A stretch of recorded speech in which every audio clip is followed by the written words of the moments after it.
Hello, in this video I'm gonna show you how to connect AirPods to your Huawei MateBook D16. In order to do it, just go to this button right here. As you can see, it is the control center. Click on that, then you'll see Bluetooth. Click here, and now I'm gonna click on more Bluetooth settings. Now I'm gonna click on add device and click on Bluetooth.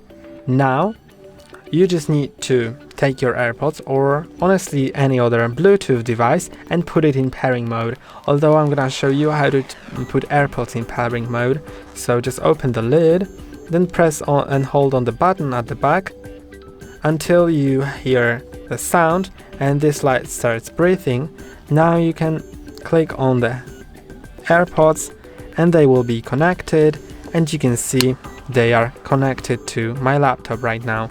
And that's all for today. Don't forget to like and subscribe. See you next time.